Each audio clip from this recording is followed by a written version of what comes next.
Hare Krishna. So I will try to say a few words about this particular verse, which is very encouraging for all of us. And it's a proof, very definite pramana, that the great devotees will always be there in this world. It's a pity that we, as conditioned living entities, sometimes don't understand the greatness of the devotees. Unfortunately, due to our conditioning, due to our ignorance, we sometimes take great devotees for granted. We see them and we see, oh, he's nice person. In a similar way, Uddhava, in previous chapters of the third canto of Bhagavad Gita, of Srimad Bhagavatam, said that Yadavas, they took Lord Krishna for granted. And Uddhava gives a very beautiful example in this regard. He says that fish who swims in the water sometimes sees the moon, the reflection of the moon in the water. And the fish thinks, oh, it's just another fish, nice fish, very brilliant fish, but swimming there in this water. So Uddhava says, in the similar way, Yadavas, they took Lord Krishna as being an ordinary living entity and didn't really appreciate him to the proper extent. So sometimes it takes Krishna to take away the devotee for us to appreciate him properly.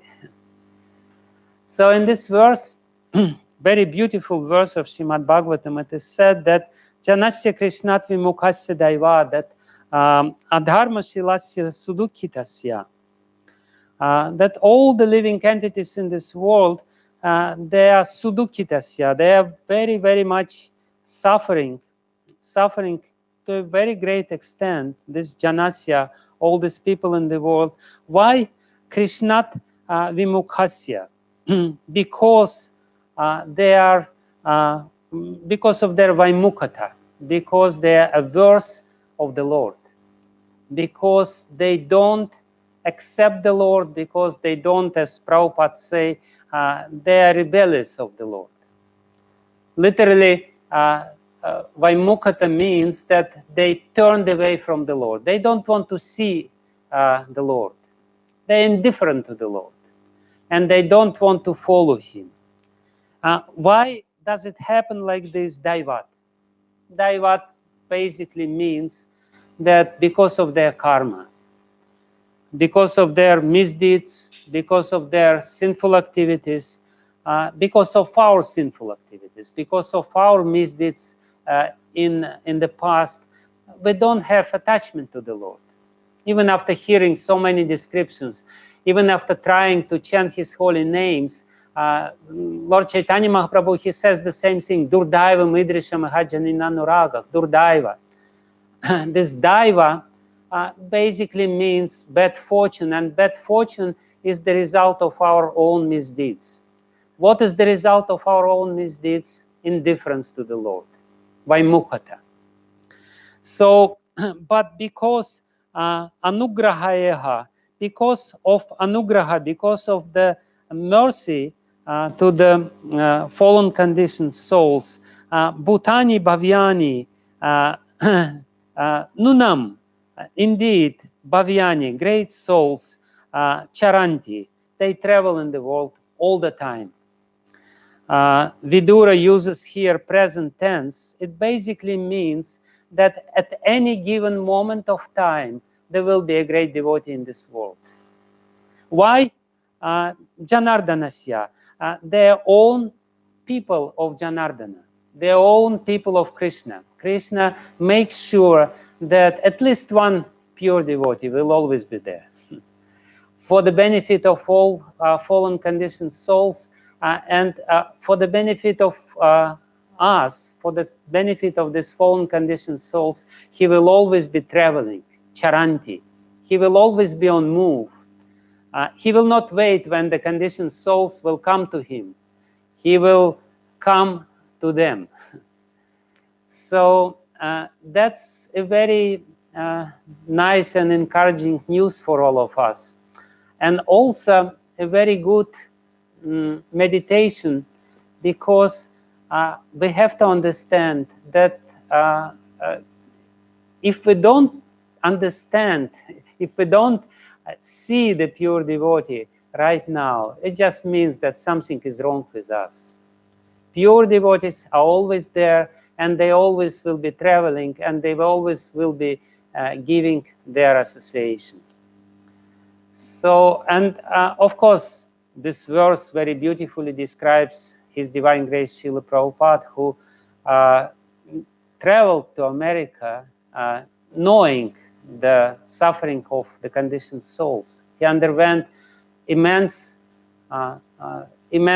austerities, immense difficulties in the foreign land. For what? Just for one reason: because he wanted to make others happy. And of course, his glorious disciple, His Holiness Bhakti Charu Maharaj, is also a very glowing example of this verse, an illustration of this verse. I wanted first to tell a few memories, personal memories about Srila Bhakti Charu Maharaj, because my first memory of him was exactly on the point, or on the subject matter of this verse. I was relatively young devotee. I joined in 1980 in the Soviet Union, got initiation in 1983, and then I had to immigrate from the Soviet Union because of the harassment of the KGB, sorry, because of the harassment of the KGB, and because of all the persecutions which was there, and because also Kirtiraj Prabhu, who was in charge of Soviet mission at that time, wanted somebody who knows English to translate books of Srila Prabhupada into Russian language. In this sense, there is some parallel between my humble self and great devotee Bhakti Charu Maharaj. Of course, to him personally, that was the first instruction which Prabhupada gave him personally, to translate his books into Bengali. But I was also, in this sense, fortunate because I got this order through Guru Parampara to translate books of Srila Prabhupada in Russian. And for many, many years, day in and day out, for many hours every day, I was translating books of Srila Prabhupada into Russian, meditating deeply on the meanings. And in 1990, for the first time, I saw His Holiness Bhakti Charu Maharaj. So it was, I believe it was 1990 or maybe 1989, but I think it was 1990. And His Holiness Bhakti Charu Maharaj, he came personally to Sweden, and he traveled from, I don't know from where, but he specifically, I believe he traveled specifically from India to Sweden for one single reason. He wanted to meet with Kirtiraj Prabhu, and his mission, his desire why he wanted to travel all the way from India to Sweden is just to help Russian devotees. At that time, of course, Soviet mission was very much prominent in ISKCON, and many devotees, they were demonstrating in front of the embassies of Soviet Union with the campaign Free Soviet Hare Krishnas. Little Prahlad at that time, he chanted a beautiful song in Australia, Mr. Gorbachev, free my friends, free my friends. And the Prime Minister of Australia personally handed over this petition or this little song to Mr. Gorbachev during his personal meeting. So at that time, the stories, very moving stories of Russian devotees who were persecuted, in prison, put in prison in labor camps, and some of them even died, were very much in the minds of all the devotees. But what really touched me is that Bhakti Charu Maharaj, he came all the way from India to Sweden, and his only desire was to offer, what can I do for Russian devotees? He came to Kirtiraj Prabhu and he said, Soviet Union started opening up because it was basically the fall of Soviet Union. Perestroika was there, and there was some little opening in the Iron Curtain. So the first person who came, basically ran to Kirtiraj Prabhu was Bhakti Charu Maharaj. And why did he run to Kirtiraj Prabhu? He said, I have my friend, and this friend, I heard that the Russian devotees, they have nothing to eat. We can send to them dal and rice from India. I will arrange everything. There will be cargoes of ships, coming with the tons of rice and dal and spices and everything. That was the idea of Bhakti Charu Maharaj. And it's very typical for Bhakti Charu Maharaj. All the time, all the 30 years which I luckily have known him, I know that if somebody is in need, he's the first one to help. You don't even have to ask him. He will be the first one to volunteer, and he will run to help. I have seen him for many years in the GBC body, whenever there was some need, and there is always some need. There's not a single year where there was not a need and somebody is in need. So Bhakti Charu Maharaj was always the first one who would volunteer to help.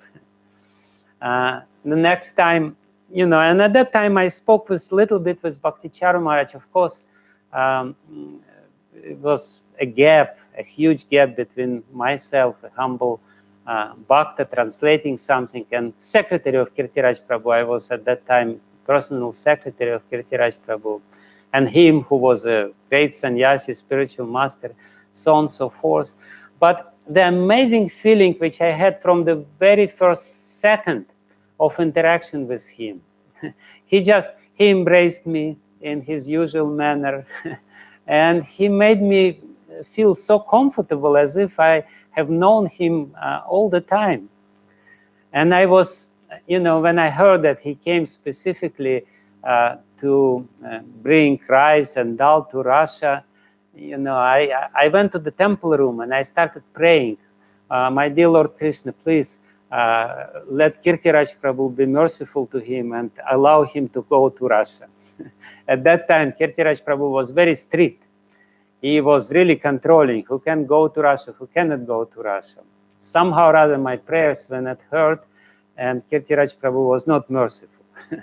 But nevertheless, in one sense, from the material point of view, you can say that Bhakti Charu Maharaj went all the way from India to Sweden without any result. But the result was there. The result was in the heart of Bhakti Charu Maharaj. And all the time, whenever I was in need, the first one whom I would come was Bhakti Charu Maharaj. When we had very difficult time with temple in Moscow, Bhakti Charu Maharaj was the first one whom I approached, and I said, could you help? And he said, yes, of course. Whenever, when you would approach Bhakti Charu Maharaj, you would never feel like a beggar. You would feel like a good friend who is coming to your best friend, and this best friend is always there waiting for you to come and ready to give some shelter and to give you some help and some support. And actually, that was my first interaction with Bhakti Charu Maharaj when he came to help Russian devotees. Then there was very significant help when he really basically volunteered and came out of his ways to help Moscow temple. And then my last interaction was also exactly the same. Over the 30 years, of course, I had many interactions, but my last interaction, amazingly, was the same. I again approached him because there was some problem. Of course, there is always some problem. So in Russia, some disciples, they became very critical. The disciples of a particular guru became very critical, and they started criticizing left and right everyone. And again, Bhakti Charu Maharaj was the first one to help. He went to this guru, he spoke with him, and then we spoke with each other. And this is the feeling which I always had, that here is my best friend. Here is somebody who loves me. But at the same time, today, while thinking a little bit about this class, I was trying to reproduce the impression which I had in my interaction with Bhakti Charu Maharaj. So it was a very interesting impression which I always had with him. He was very cordial, very open, very outgoing, ready to help. But at the same time, there was always some whiff, some little sense of detachment. You would interact with him in a very close and a very cordial way, and many, many times he did it. But at the same time, you always had such a strange feeling that he is not fully present at this moment, that part of his consciousness is somewhere high up. He is such a brilliant example of genuine detachment. He was with you. He was ready to help. He was ready to do whatever you needed. He was all open to you, but at the same time you felt that a part of him is somewhere else. That a part of him is really detached. So this air of detachment was always around him. I've seen him through many difficult situations, but I always felt that, he takes these difficulties. He really takes these difficulties seriously. He really takes it to his heart. But at the same time, he is not affected by all these difficulties. This is something very special about him, that he is not really affected by the material atmosphere. This is what I definitely noticed. There is one beautiful little story about Srila Prabhupada which illustrates how Srila Prabhupada was also unaffected. Somehow or other, this story is not very well known, but I read it in some materials which Satsvarup Maharaj collected for his Prabhupada Lilamrita, but this particular episode was not included into the final version of Prabhupada Lilamrita. It's a story about Prabhupada during a very difficult period in ISKCON's time. He was in Bombay at that time, and there was the whole drama with Bombay Temple was there, and there was court cases in America, and there was the programmers, and there was difficulties in Australia. The movement has become too big and, too unwieldy, and so many problems were there.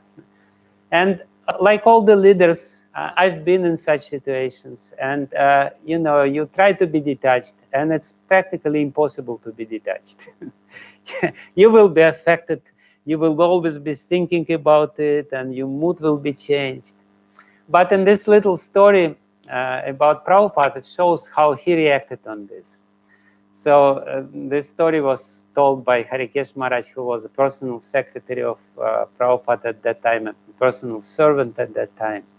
So, he said that the pressure was building up, day after day after day during the stay of Prabhupada in India, in Mumbai, in Bombay at that time. And every day, some bad news would come from some corner of the world. And finally, the Mahabad news arrived. some telegram came with some really bad news, and Harikesh Maharaj read this, and he became shocked, and he gave it to Srila Prabhupada, and he was wondering how Prabhupada would react. Prabhupada read this telegram, he folded this telegram, put it aside, and went inside his room. And Harikesh Maharaj became very intrigued. He thought what he would do, and he looked in the hole, in the keyhole, as servants sometimes do. And he saw Prabhupada, and Prabhupada lay down on the floor and started laughing. He started laughing and laughing and laughing. And it was so funny, and Prabhupada couldn't stop. He was laughing and laughing and laughing. So he was not affected by this. He was dealing with this very diligently, very dutifully, but he was not really affected because he knew ultimately it's Krishna's Leela. Ultimately, there is a higher plan behind it, and it's all, something which is temporary, which needs our attention, but does not need us to be distressed. So this is exactly the impression which I always had about Srila Bhakti Charu Maharaj, that he is not affected. He was not affected by anything. When I remember now him, how he would walk, how he would talk, how he would come to you, how he would embrace you, how he would, open his heart and started conversation. It's a very tangible feeling that he is not of this world. As it is said here, beautiful in this verse, it is said here, Janardanasya. These people, they belong to Krishna. They don't belong to this world. They travel in this world. They do the mission. They help the conditioned souls in this world to become sanmukha, because now the vaimukha, they turned away from the Lord. So they help them to become sanmukha, to turn towards the Lord. But they themselves, they are not of this world. They just travel in this world doing their mission. And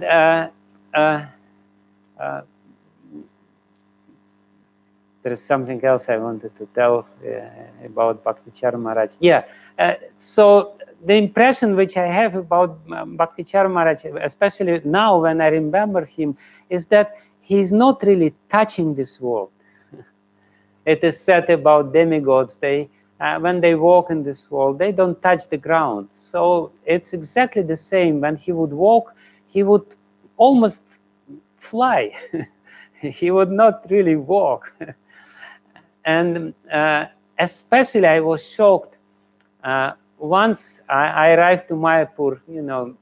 Usually we don't see each other, being busy in our corners of the world, preaching in our particular areas. Rarely we see each other. Of course, sometimes Bhakti Charu Maharaj would come to our festival and would present Krishna consciousness there. But we would always see each other in Mayapur. So I remember, I don't remember when it was, recently, a few years back, maybe 5 years back or 6 years back, there was this ILS ISKCON Leadership Sangha. And no, it was not ISKCON Leadership Sangha. It was what is it called? SGGS, Sannyasi Guru GBC Sangha. So it was rather selected group of people, sannyasis, gurus, GBCs, who were interacting with each other, trying to solve the problem and to have some good association and sangha. And this is the time when at one point you arrive and you look around and you see everyone became old. So that was exactly my shocking feeling. I arrived to Mayapur. I looked around in this, and when we joined ISKCON, everyone was young. It was the movement for young people. There was no old people. when Prabhupada started his movement, he was the only one who was old. Everyone else was in his 20s, so the eldest one were in their 30s or maybe 40s. And I was shocked because I always, used to think I'm in a very young and dynamic movement, and I'm young and everyone is young. And I looked around and I realized that everyone is old. And I became very depressed. I looked at everyone and saw all the wrinkles, and somebody with the cane, somebody with the crutches, somebody's in the wheelchair.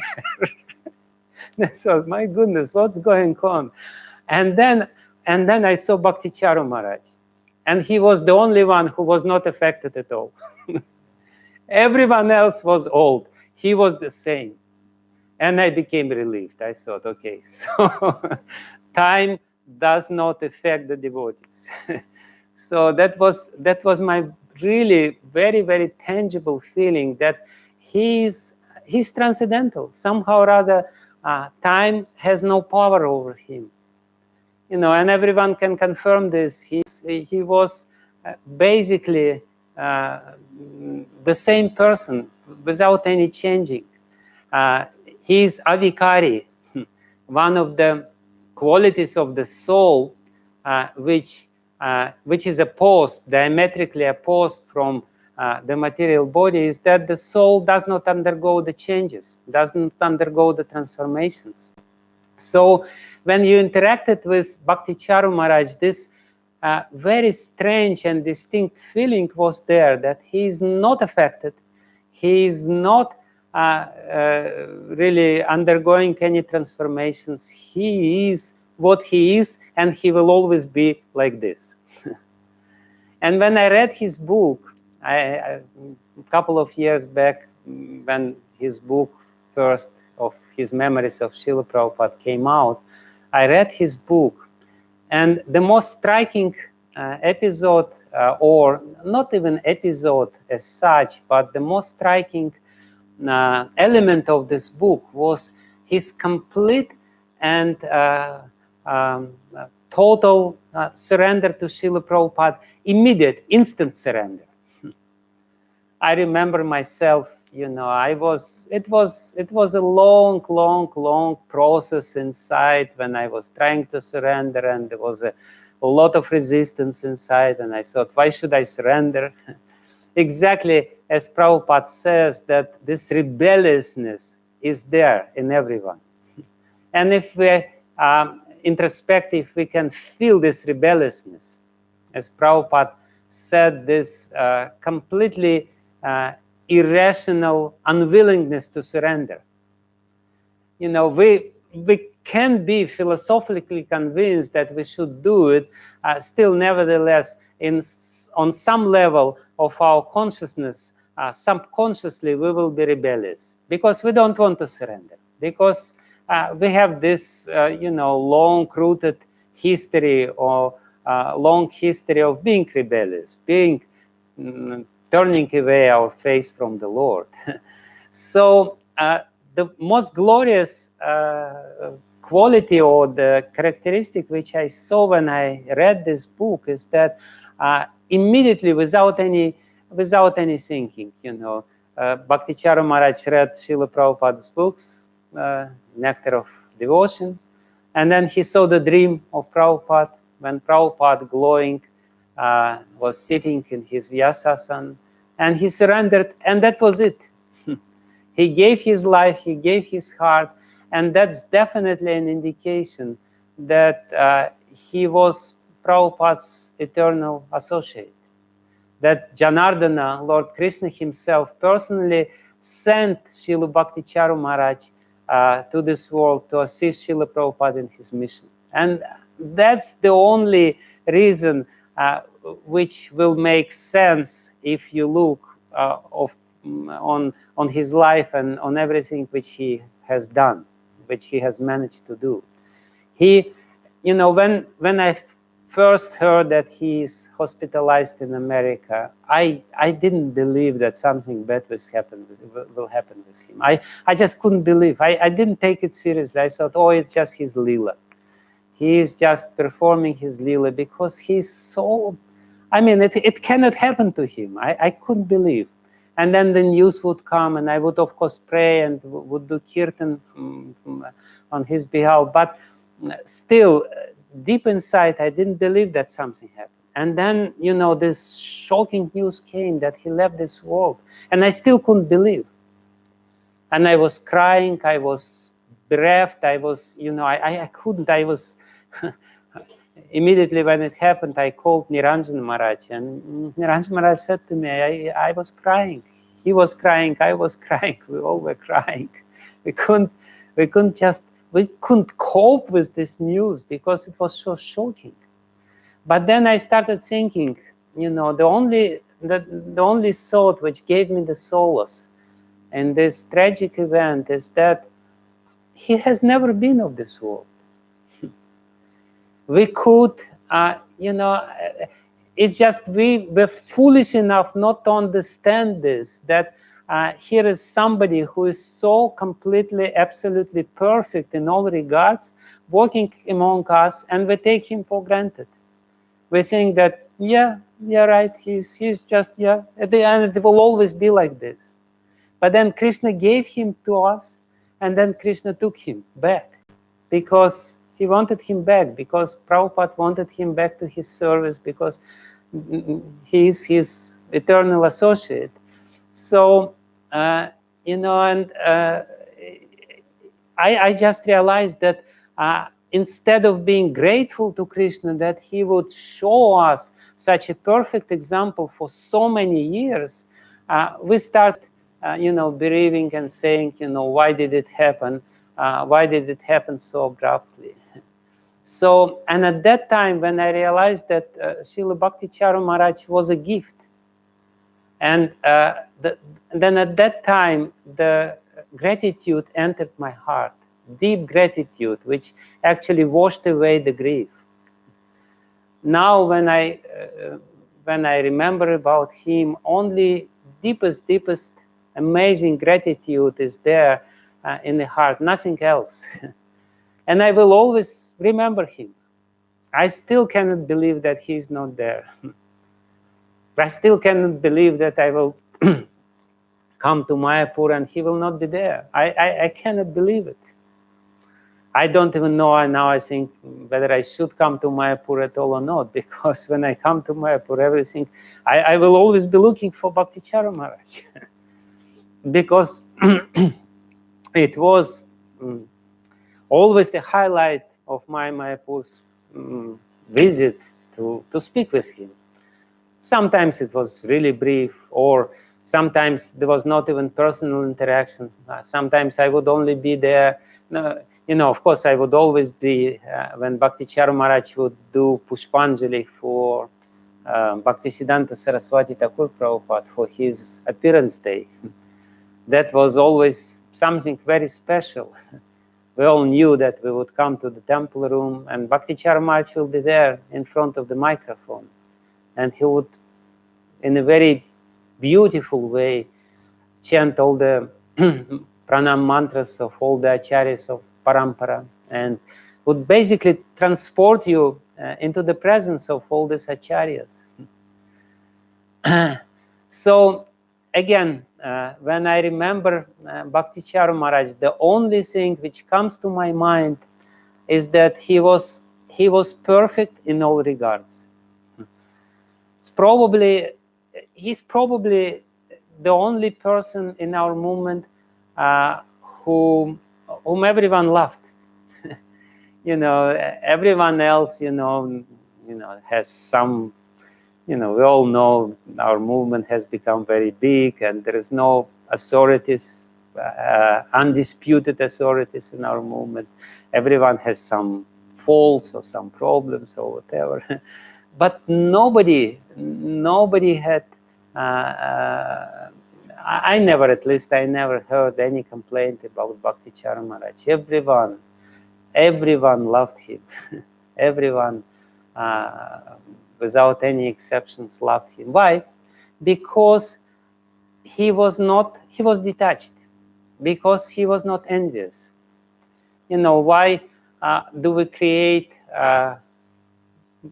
different feelings, sometimes contradictory feelings in the heart of other people?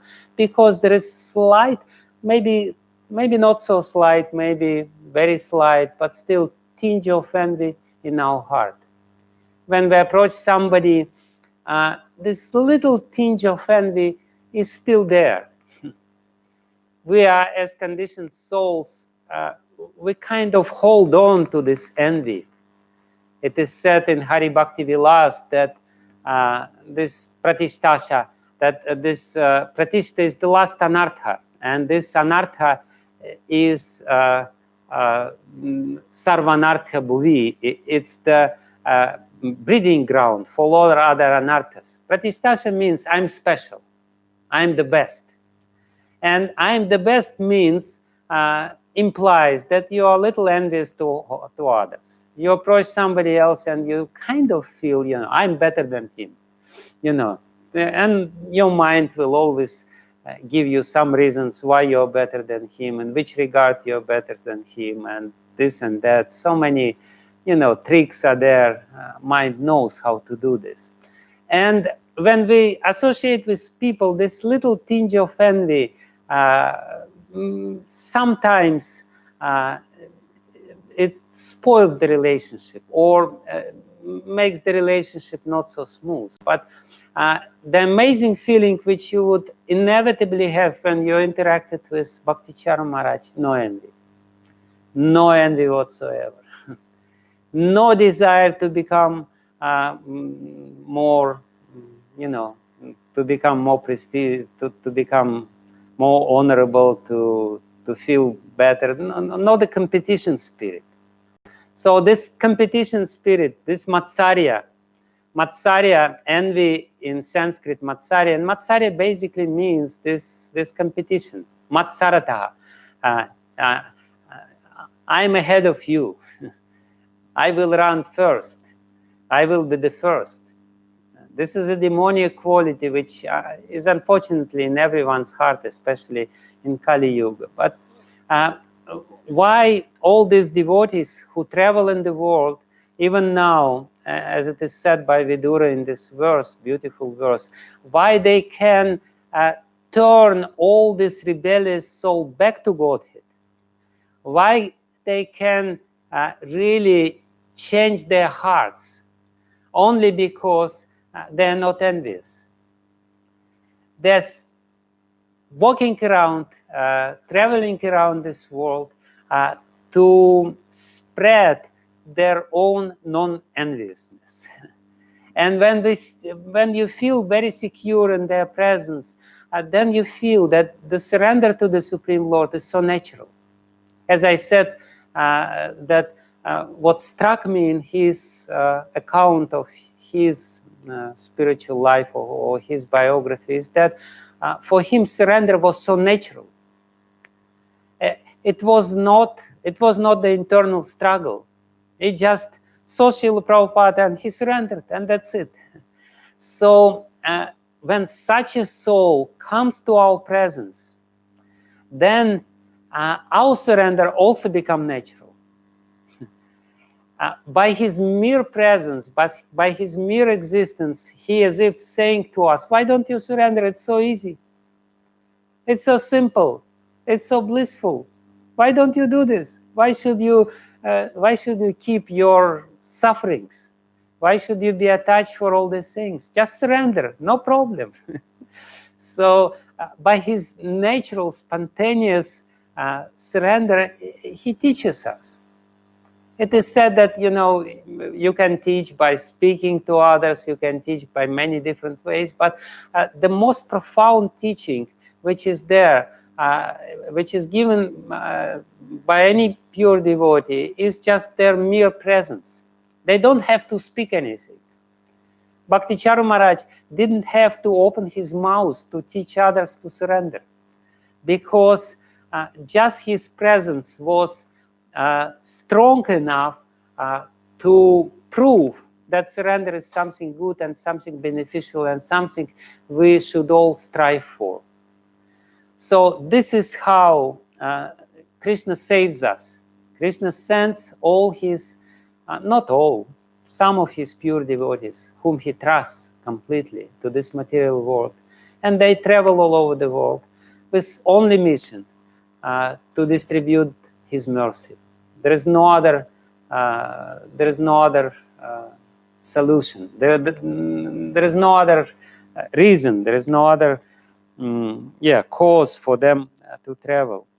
And therefore, they're called Bhavyani. Bhavyani means really great souls, the great souls who have bhav, who have this very great feelings towards the Lord. So this is some little memories of Bhakti Charu Maharaj, whom I will always remember. And again, in my opinion, this is Krishna's mercy that Bhakti Charu Maharaj was so long with us. And one more thing, one little point, one more point which I will tell is that you all know that when Prabhupada disappeared, there was a very critical period in ISKCON's history. So many great leaders who were personally groomed by Prabhupada and trained by Prabhupada, they experienced some difficulties because of their position, of power. We all know that power corrupts, and absolute power corrupts absolutely. So there were difficulties. And as I said, in the late 80s, beginning of 90s, Russian mission was playing a very significant role for the whole of ISKCON because it was kind of unifying force for the movement. You know, the very moving stories of Russian devotees tortured by the KGB were spread all over ISKCON world, and many devotees, it was, you know, and the success of Russian mission was also very significant proof that ISKCON is still alive. You know, those who remember these years, they know that many people had severe doubts whether ISKCON will survive these critical years. But then, of course, another era came and another era came. You know, so many different periods of ISKCON history were there. But looking back in ISKCON's history, I can with great assurance tell you that one of the most powerful unifying forces for the whole movement was mere presence of Bhakti Charu Maharaj. Just the very fact of his presence was unifying the whole movement. How he could do it, only Krishna knows. But he would give such a confidence in ISKCON and Prabhupada when so many people had doubts, so many devotees had severe doubts, and so many devotees heard so many criticism, especially now from different corners, different sides, and all the detractors, they say, this is bad, this is bad. But Bhakti Charu Maharaj, by his mere presence and by his mere smile, by his kirtans, beautiful Bengali kirtans, by his lectures, and just by his presence, he would unify. It's not without a reason that Bhakti Charu Maharaj told in great details this story how Srila Prabhupada gave his very profound instruction that your love for me will be proved how you cooperatively work together for the sake of this movement. And definitely Srila Bhakti Charu Maharaj was the living manifestation of this last instruction of Srila Prabhupada. he was proving his love to Srila Prabhupada every day, every second of his life. How? Because he was non-envious and he was cooperating with everyone. He was ready to help everyone and anyone. And, you know, he said, this is so simple. You want to love Krishna? This is the way to love Krishna. Love Srila Prabhupada. How to love Srila Prabhupada? Just love his movement. Just work with other people who are trying to do something for this movement. Help these other people. Assist them in their mission. And your life will be successful because Srila Prabhupada will appreciate it. Because Srila Prabhupada will be personally guiding you if you have this attitude. So these are all immortal teachings of the life of Bhakti Charu Maharaj. He was the unifying force. He showed how it is simple to be the soul, how it is blissful to be the soul, how it is simple to be detached from this world without being envious to everyone. Because there is no real cause, there is no reason to be envious. Why should we be envious? Krishna loves everyone. There is no point to try to prove your superiority over others or to try to prove that you're better than others. No need. No need. Just be yourself. Preach, help others, and Krishna will do the rest. Krishna will do, and Prabhupada will be very pleased with you. And this is how you can love Srila Prabhupada. So this is a very sad days, of course, when we remember about Bhakti Charu Maharaj, but at the same time, you know, we can only understand this and realize this, unfortunately, when we're deprived of personal association of the souls. And even though I still don't believe that he is not there and I will not meet him in Mayapur, but nevertheless, all these realizations can come when we really start looking back and seeing the amazing qualities of the pure devotees who are always there. And that's the main point of this verse. Pure devotees, they always travel in this world. And they always will be traveling in this world. Right now they're traveling in this world. We just have to have eyes to see. And as Prabhupada beautifully said in the end of the purport, such pure devotees of the Lord carry the message of Godhead in order to deliver the fallen souls, and therefore the common man who is bewildered by the influence of the external energy of the Lord should avail himself to their association. So we were lucky enough to avail ourselves to the association of Bhakti Charu Maharaj, and it's our great fortune. And now we have this great fortune to glorify him unrestrictedly, which we couldn't do during his manifest presence. So thank you very much. I spoke long enough. Maybe there is some questions. So. Hare Krishna Maharaj, thank you very much. There are quite a lot of questions there, so we can take a few. First is Hare Krishna Maharaj, please accept our obeisances of devotees to Srila Prabhupada. Thank you for your wonderful association. It is such a pleasure to see you after such a long time. Maharaj, my question is that you have seen most difficult days in establishing Krishna consciousness in Russia, and you are full of very deep realizations facing such atrocities and oppositions.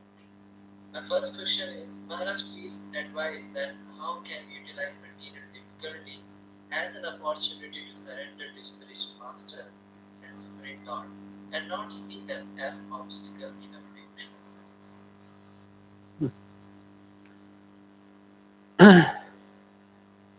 When difficulties come, we don't have actually much choice. Either we try to rely upon ourselves, and if we, are realistic and real about ourselves, we understand that it's not the best policy, or we will have to pray to the Supreme Lord for help. So, and Krishna, when he makes real difficulties are such, then you don't even have this illusion that you can do something yourself. Real difficulties is that only the Lord can save you. So that's the real difficulty. That's the definition. So the real difficulties, by definition, are such difficulties which push you into surrender. And the most amazing thing is that when you surrender at that moment, you immediately feel the help of the Supreme Lord. I can tell you a little story from my personal experience during these difficult times, years when I was still in the Soviet Union. The devotees were put in prison. I was lucky enough not to be in the same batch. But when I came back from Moscow, I was studying in Moscow. I was doing my PhD degree in Moscow. And I had to leave because of these difficulties. KGB didn't allow me to continue with this degree. So I went back, and the secret police, KGB, intelligence service of Russia, they called me for interrogation. And they wanted to know how I interact with devotees, what they're doing. They basically wanted me to report to them on a regular basis. So I refused, and they said to me that I have to come to them, I don't remember, every second week. So I had to come to them for this, and it was psychological torture. There was no physical torture, but psychologically it was very difficult, because they knew the psychological tricks, how to scare yourself, how to scare you, how to push you into something which you don't want, and so on and so forth. So, and usually when you would come to them, the session would last 2-3 hours. They would ask you questions, and you will have to either answer or to say no, and it was very difficult.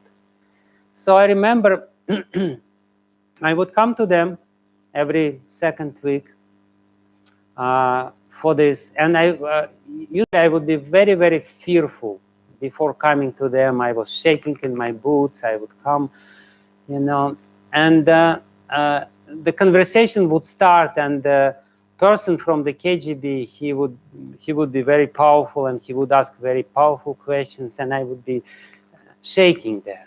But then at one point, I would feel that, Krishna, save me.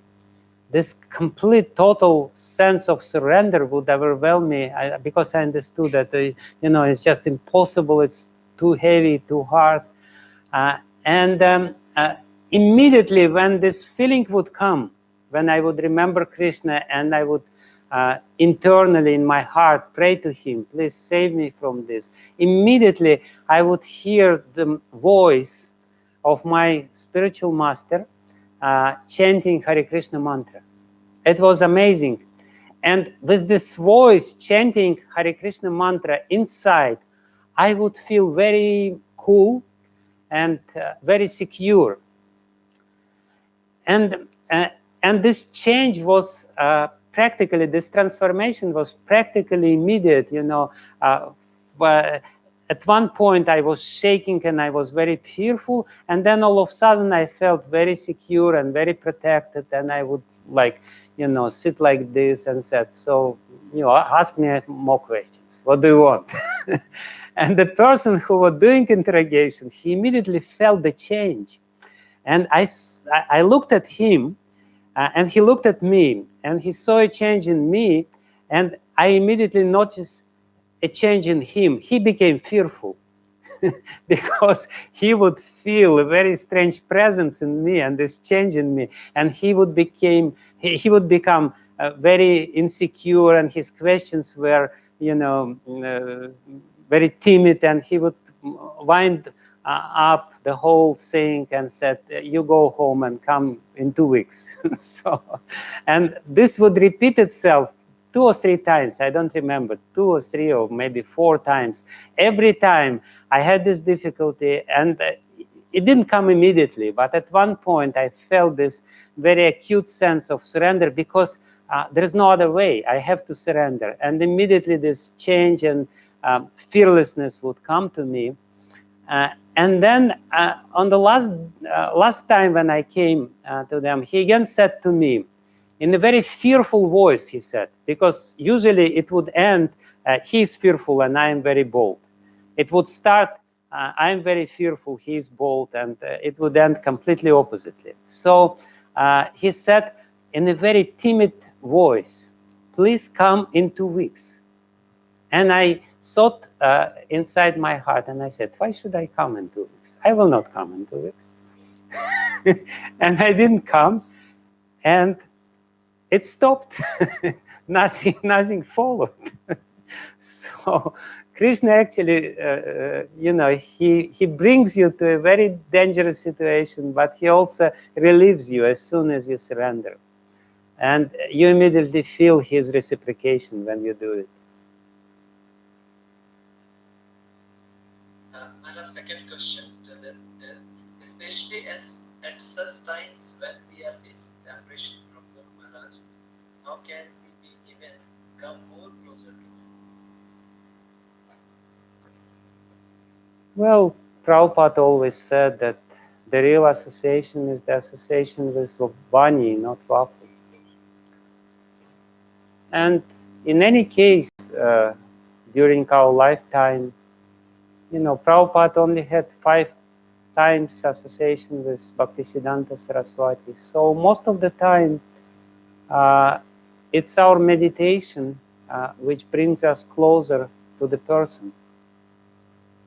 There is this beautiful story in Prabhupada's life when his disciples told him that his godbrothers criticized him for not coming to the Samadhi Mandir of Bhaktisiddhanta Saraswati whenever he was in Mayapur. And when Prabhupada heard this criticism, he became furious. He said, "These people don't understand that Bhaktisiddhanta Saraswati Prabhupada is always behind my back. I always feel his presence, because he's fulfilling his mission. He's doing what the order of his spiritual master, and therefore he felt the presence of Bhaktisiddhanta Saraswati very acutely, probably more acutely in America than even in Mayapur or in India, because he was doing his mission. So if you have this consciousness that whatever I'm doing because I'm following the order of my Guru Maharaj, so what is the question of his absence? He will be present in your consciousness, in your heart, in the form of his instructions or his order. I'm totally convinced that it's possible. Hare Krishna. These were the questions from Manu Prabhu from London. And there is a question by Jagat Sudhra. Hare Krishna Maharaj, how devotees in USSR taking Krishna consciousness so seriously despite of so many challenges? While here in India, although not much struggle as compared to there, unfortunately still we are unable to take mission more seriously as we supposed to take. How we can get more enthusiasm? Among the devotees in ISKCON, there is a very small but very peculiar group of devotees. These are devotees of Indian origin, people of Indian origin, who have become devotees in Russia, in the Soviet Union, in Moscow. They were students in medical colleges, usually in Russia, and somehow or other they would come to our temple, and they would become a devotee, and they would start chanting 16 rounds. And then usually, eventually, ultimately, they would come back to India. And I spoke with quite a few of these devotees, and all of them, without any exception, inevitably, they would say the same thing. They said, there is no Krishna consciousness in India. Krishna consciousness is only there in Moscow. So this is their impression. Why? Exactly because of this reason. Because there is some external pressure, and you have to, to be a devotee in Russia, you have to, do some resistance against this external pressure. When the situation is too comfortable and too easy, too cozy, then kind of people, they become a little complacent. So really, to become real devotee, you have to go to Russia and preach in Russia, or go to Africa, or go to some other place where it's not so comfortable, because the external pressure helps you to become, to grow internally. It's like this: when a child grows, if his situation is too comfortable, he will never become a strong person. He has to undergo some difficulties to become stronger. So some difficulties have to be there, and Russia is a good place. It's still a very difficult place. Srila Prabhupada, when he came for the first time and the only time in Russia, he wrote a very interesting letter to all his leaders. He sent this letter to many, many leaders, the same letter, about his impression about Russia. And he said, people are good, but the government is bad. And that's a very good combination.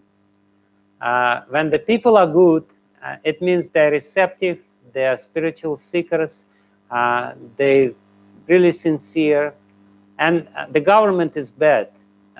So it's a very good combination, because people are good and you feel some, success in your preaching. Government is bad, you feel some pressure, and you're not so free, and you have to do some tricks and something like this, and you always have to be careful, and you are, you're becoming stronger.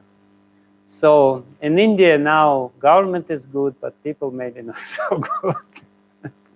Well, of course, there are many nice people. But yeah, difficulties, they help, no doubt about it. Hare Krishna Maharaj, there are 3 more questions. If we have time, then we can take. Yes, please. Quickly we can take. So, there is one question: how can we develop this attitude to just help devotees in their service to Srila Prabhupada? As I always seek opportunity to be themselves, I will lead you on a system. Please guide and bless to overcome this attitude.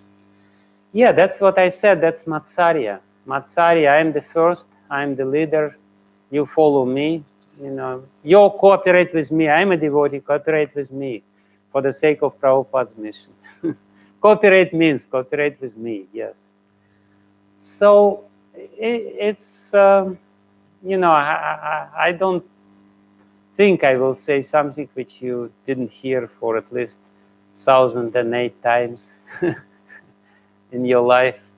You just try to do it, try to become humble, and to understand that Krishna will never, it is said in the very second verse of Srimad Bhagavatam, Paramo Nirmatsaranam Satam, that Krishna will reveal himself only to somebody who is a Nirmatsara, who doesn't have Matsarya. Matsarya means the sense of superiority. I am better than you.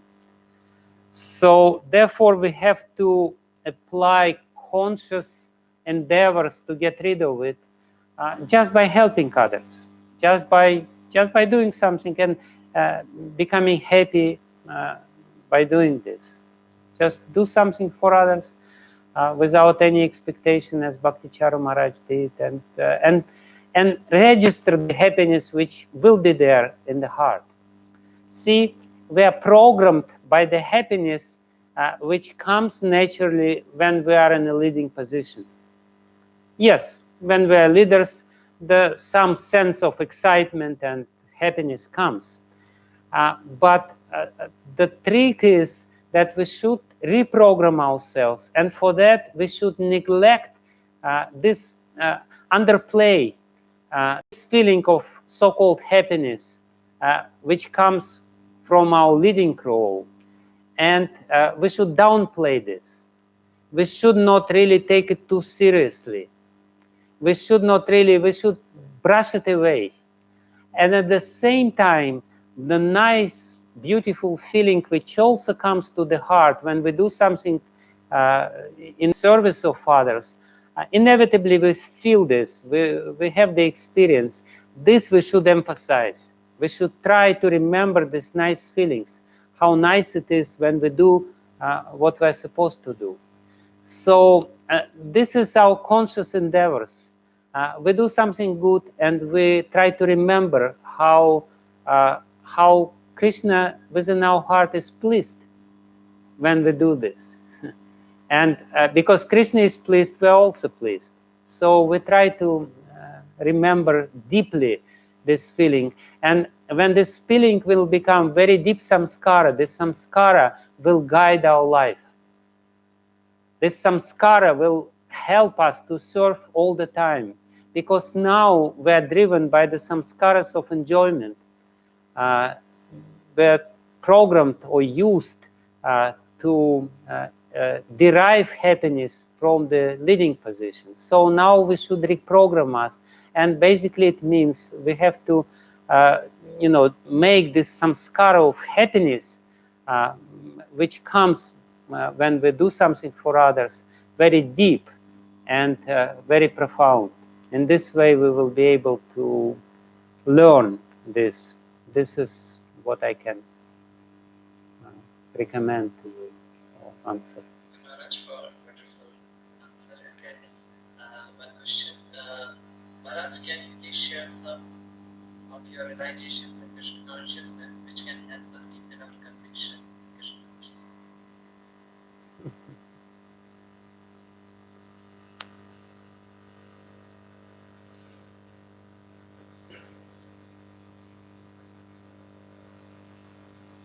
Basically,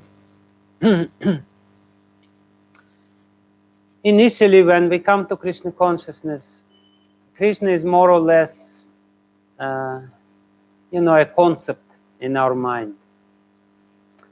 And we definitely have to develop this concept by studying Shastra, studying Bhagavad Gita, reading Prabhupada's books.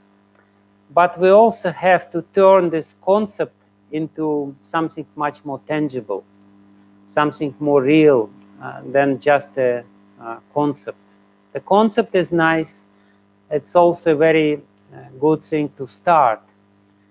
But we have to really understand that Krishna is there every day in our life, and he is involved very personally in our life. Like Srila Sanatana Goswami in Hari Bhakti Vilas, he recommends us to start our day with two mantras, or maybe 2, 3, 4, few shlokas he recommends. The first thing which we should do in the morning, when we just wake up, we should immediately say Jai Gurudev, chant Pranam mantra of our Guru Maharaj, chant Pranam mantra of Srila Prabhupada, or Pranam mantras of all the Gurus in our parampara, to reconnect ourselves with them, to reconnect ourselves with this line of teachers through whom the spiritual experience is coming. And then immediately after that, he recommends to chant one of the last verses of the 10th canto of Srimad Bhagavatam, Jayati Janani Vaso Devaki Janmavada Yadubara Parishat Swar Dorbirasya Natharma Stira Chara Vrijina Naxusmitam Shimukhena Vraja Purvanitanam Vardayan Kamadevam. This is the verse which summarizes Krishna's pastimes in the 10th canto. And the most significant element of this verse is the first word, Jayati, which is in present tense. Jayati Janani Vaso Devaki Janmavada. This Krishna, who is known as the son of Devaki, who is living in the heart of all living entities and in the heart of all the Brijbasis, he is performing his lila right now. In the present tense, Jayati is in the present tense, as much as the verb charanti in the verse which we read is in the present tense. The verb jayati is in the present tense. So it basically means that we're reminding ourselves by chanting this beautiful verse from Shukadeva Goswami, from Srimad Bhagavatam, we're reminding ourselves that Krishna is not a concept. He is not a person, historical person who was there 5,000 years back. He is present right now and he is performing his leelas and he is personally involved in our life. So, and then if we tune our mind in such a way, we will be able to feel how Krishna is interacting with us, how Krishna is answering our prayers, how sometimes he comes to us all of a sudden when we chant and the tears starts flowing from our eyes and we realize, yes, Krishna is there. So it's basically this. Krishna is right now here. He is right now where you are, with you. He is in your heart and he is there and he is ready to help you and to speak with you as soon as you turn yourself to him. And this is, little story which I told from my own life shows this. That as soon as you sincerely surrender to Krishna, Krishna is helping you. So that's my recommendation. Every day of your life, every minute of your life, try to understand Krishna is there, and He is living force within this world, not just an abstract concept. Hare Krishna Maharaj, thank you very much for such wonderful answers. These were all questions by different devotees, and we would like to express our heartfelt gratitude for assenting to bless us and enlighten us. And you shared so many precious reflections from life of Charu Maharaj and gave so many wonderful lessons. It's we have to contemplate all them again and again, and then able to imbibe them. We started with one stroke from Bhagavatam and connected everything with that stroke. And how devotees, the pure devotees of the Lord, they are struggling to help us. And he told a very wonderful point that how we should take the presence of Charu Maharaj as a gift for us. Krishna sent him to assist Srila Prabhupada, and now he has taken back for him for another engagement. He told about that how Joseph Maharaj is a brilliant example of detachment and how the circumstances didn't affect him. And he told the story from Srila Prabhupada's time. And he told that how time does not affect the pure devotees. And you told one past time from Ireland that how everybody was looking for Maharaj just as you would have seen last time. And you told that how he was free from envy, and therefore everybody used to love him. And there was no feeling of competition in him. Just his presence was enough to make everyone feel the importance of surrender. And his presence made one to develop a strong faith on Srila Prabhupada and Krishna. How he was unifying the whole world.